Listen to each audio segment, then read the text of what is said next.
quit my job, and I'm going to read to y'all the email I sent. It may not be the ideal situation, but it was what I need to do for me. The dread of what I'm about to get into again with these people at this job and stressing me out and all of that stuff.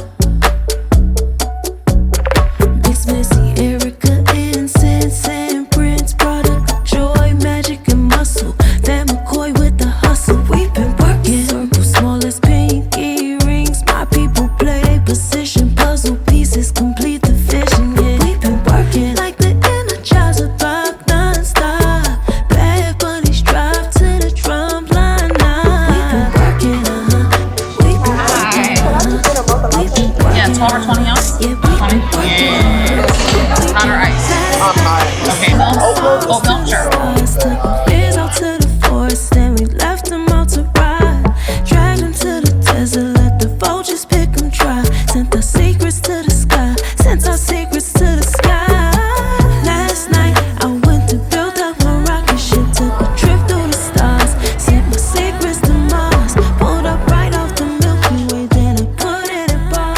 Told my son I'ma see him as soon as Jupiter rises. So I am coming up on 1 year since I quit my job, and I'm going to read to y'all the email I sent. It may not be the ideal situation, but it was what I need to do for me. So it says, I decided not to return to my position. Please consider this resignation effective immediately as I need to focus on my well-being. Please let me know the process for returning my equipment. Tony. And that was it. They wanted me to come in and clear my desk off and all of that stuff, but I didn't. I left everything that I had there. I had some shoes, a coffee machine, like a sweater shawl to go over my shoulders. I had that there. I would not come and get it. They tried to get me to come in with tactics like, what did this lady say? Close out the right way. I can close out virtually. I worked virtually a lot of the times where I got to come in. I think they just wanted me to clean out my desk, but no. I felt like that place was triggering, and going in there would have set me off even more than I was at that time. But I do remember around the time I quit, I had just became so overwhelmed with the expectations of me. It was like nothing that I did at the time, none of the work that I turned in was good enough. Like they would find the smallest detail to just stress me out. Like I remember I was riding up to Pennsylvania with my husband, and the night before I was up all night just redoing my work over and over and over because I was like, I can't have one little mistake. It can be a typing error, and she was gonna point it out. Like, man. But yeah, now that I'm coming up on 1 year, I wanted to come out here to the coffee shop and talk about what this year has been like for me. What surprised me the most as a realization, it isn't the money, the free time. What stands out the most is how leaving this job has affected my nervous system. I don't know how to relax, and I realized I didn't know who I was outside of work. I said this 1,000 times, my job had a number on me. I thought that I would instantly feel free, but that was not the case at all. So initially when I quit, of course, it was for my mental health. But once I was out of there, I was like, what now?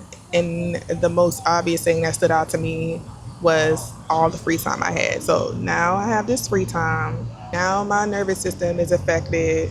Now what do I do with all of that? I started feeling guilty for wanting to rest, not knowing that I need to rest because I was so out of whack.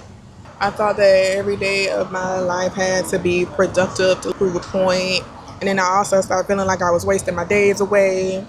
But I'm learning that there is not always a rush into getting yourself together. I hate to keep saying healing, but it is what it is. It's like no rush to healing. And stop putting the expectations of what you think other people want your journey to be like, or you just wanting to look like you have it all together.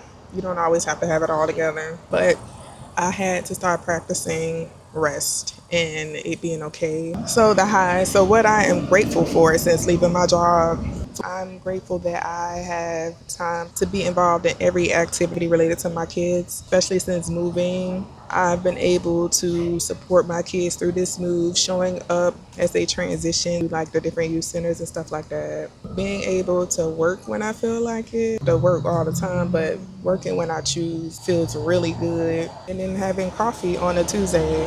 We're pretty much just symbolizing I can do what I want when I want. I just have to make sure I am planning my days so that I'm not like wasting away or not meeting my goals. Being able like to support my family. Like my sister just closing on her house. I was able to go with her on a Monday to go be a part of that. Go with her on a Thursday to go look at furniture. Not waking up to the dread of what I'm about to get into again with these people at this job and stressing me out and all of that stuff. So the hard part since leaving is the financial uncertainty. So I have a business, but of course, every month when I run payments, my fingers crossed that they go through. So that comes with the territory. I don't ever feel like I made the wrong decision because I was in a situation where I was pretty much forced out. There was no way that I would have been able to be sane if I would have decided to stay. I do have moments of feeling lonely, and so that come with a little sadness some days, but that's why I'm trying to get out for hours a day just to get out the house. Being in the house all the time can become gloomy if you let it. And I think for me, I'm letting it. And it's been 1 year since I've had a realization that sitting home all the time ain't it. You gotta get out. You gotta find new things to do. You gotta experience life. And don't let this move make me stay in the house even more. I think I have like one actual friend that I can think of that live here. Then I have cousins and stuff like that. But everybody have their own life. But I feel like I'm gonna have to get out of my comfort zone and get out and do stuff even if I gotta do it alone. I don't miss any coworkers or anything like that. But overall, the hardest thing is realizing that I have to create a structure. I don't have a structure. 1 year later, I still don't know what my weeks are gonna look like, and I can try to plan it out on Sunday. But then Monday, when I wake up and I'm a little tired, I want to sleep an extra hour, and then sometimes it throw my plans out of whack. But I'm trying to be better at keeping the commitments to myself that I made, because if I don't do it, who's going to do it, right? But what quitting actually gave me an opportunity to be somebody I never had the time to be. I have the time to try, fail, start over, be lazy, do it again, because I have the time to do that. And it's not so much a free time, it's just like, when have you ever had weeks to just focus on you, get to know you? This journey since leaving, because I've had to go to therapy so much, I go to therapy every week since all of this started happening with my job.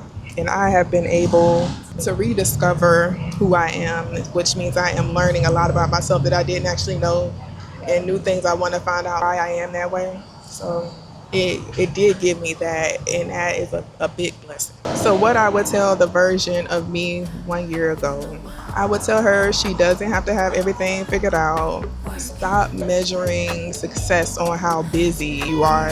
And I'll tell her healing takes longer than she thinks, but it's worth it.